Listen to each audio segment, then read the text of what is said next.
Nous sommes aujourd'hui le vendredi 19 janvier 2024. Victor Hugo pouvait dire: tout ce qui augmente la liberté augmente la responsabilité.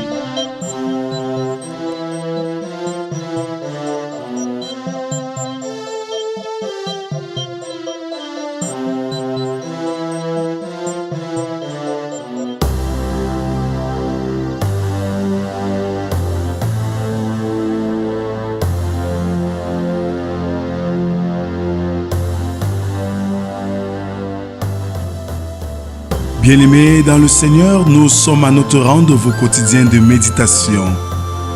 C'est l'occasion pour nous de parcourir les Saintes Écritures, de rendre grâce à Dieu pour ce jour nouveau. Il est aussi question pour nous de poser des jalons pour une journée réussie. Que la grâce, la paix et l'amour de Dieu soient et demeurent sur chacun d'entre nous, au nom du Père, du Fils et du Saint-Esprit. Amen. Alors, bien-aimés dans le Seigneur, pour ce matin, ouvrons nos cantiques sur les airs de la foi, numéro 599. J'entends ta douce voix. J'entends ta douce voix. Jésus, je viens à toi.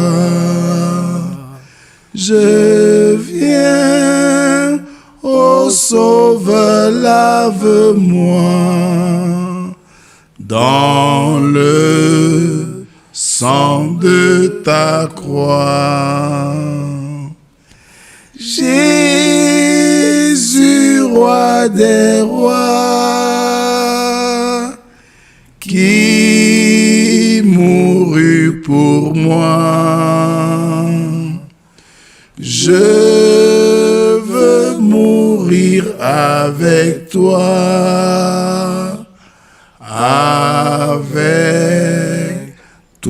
sur la croix. Je veux mourir avec toi sur la croix. Bien-aimés, continuons à adorer notre Dieu avec le psaume de ce matin, le numéro 45, dont nous ferons lecture des 5 premières strophes.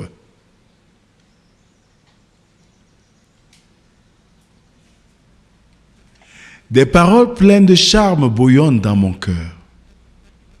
Je dis, mon œuvre est pour le roi, que ma langue soit comme la plume d'un habile écrivain.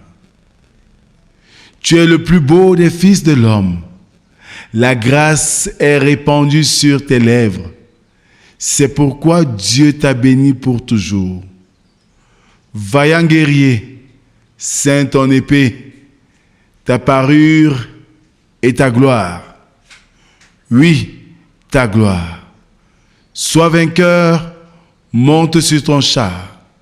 Défends la vérité, la douceur et la justice.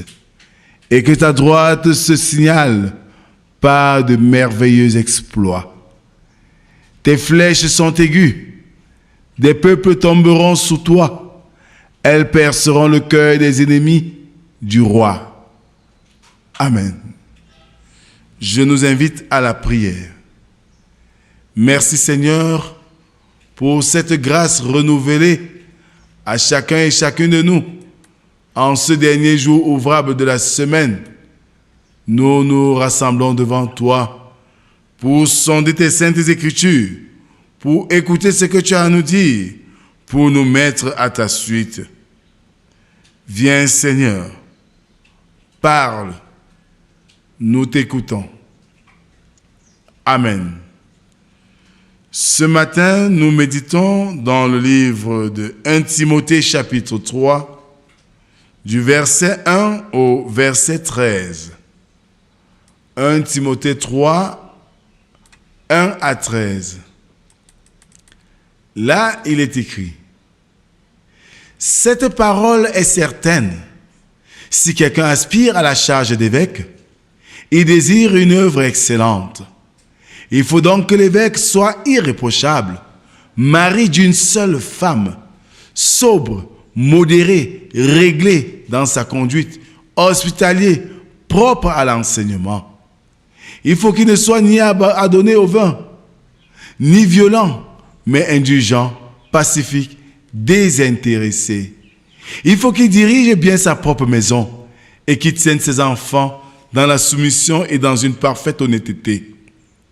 Car si quelqu'un ne sait pas diriger sa propre maison, comment prendra-t-il soin de l'Église de Dieu?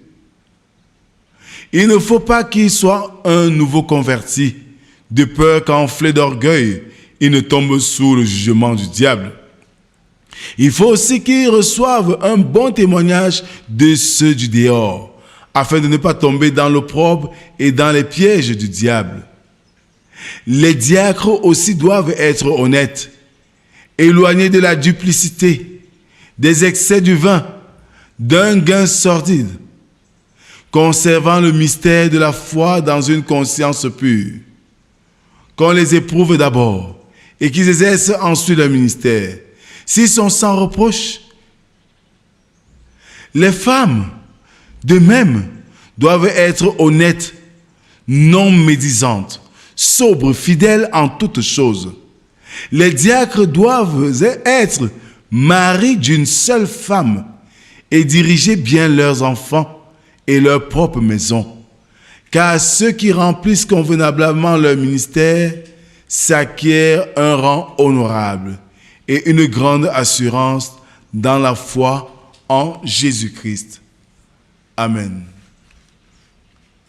Bien-aimés, ici, nous constatons qu'après avoir parlé de la conduite des hommes, puis celle des femmes hier dans la méditation, Paul va aborder le devoir des responsables de l'Assemblée. L'efficacité du ministère d'une Église est une réflexion sur la qualité de ses dirigeants. Et le prophète Osée a écrit « Il en sera des prêtres comme des gens du peuple ».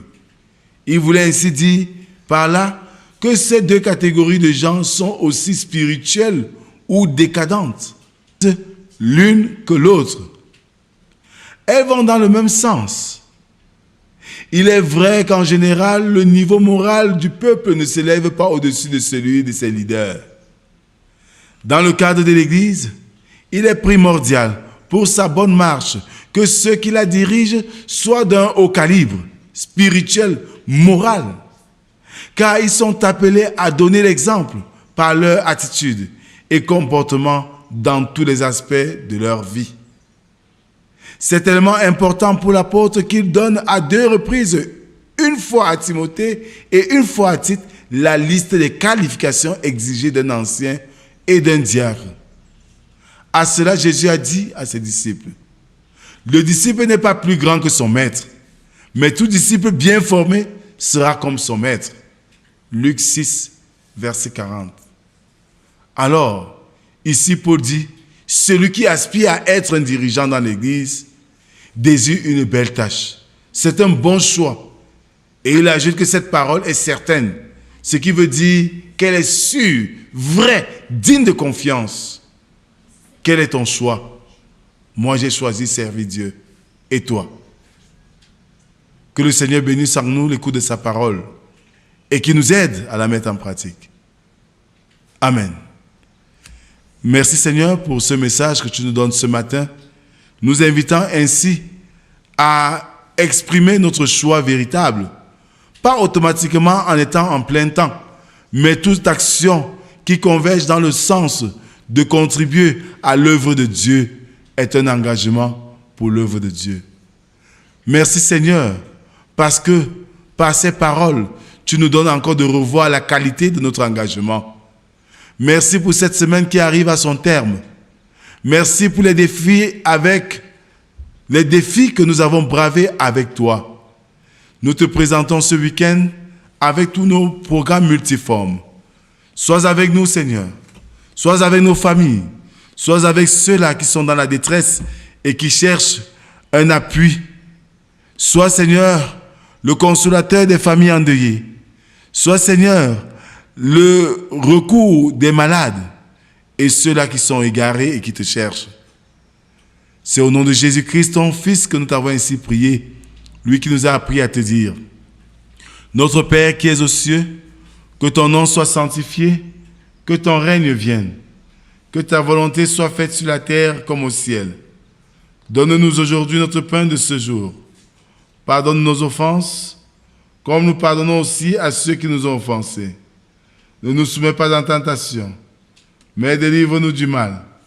Car c'est à toi qu'appartiennent le règne, la puissance et la gloire pour les siècles des siècles. Amen. En guise d'exhortation, bien-aimés, sachant que le meilleur choix est celui d'être au service de Dieu. Quoi que nous fassions comme activité, si Dieu est notre choix primaire, nous verrons les choses passer en douce parce qu'il ne déçoit jamais. Que la grâce, la paix et l'amour de Dieu soient et demeurent sur chacun d'entre nous. Au nom du Père, du Fils et du Saint-Esprit, un seul Dieu éternellement béni. Amen. Shalom.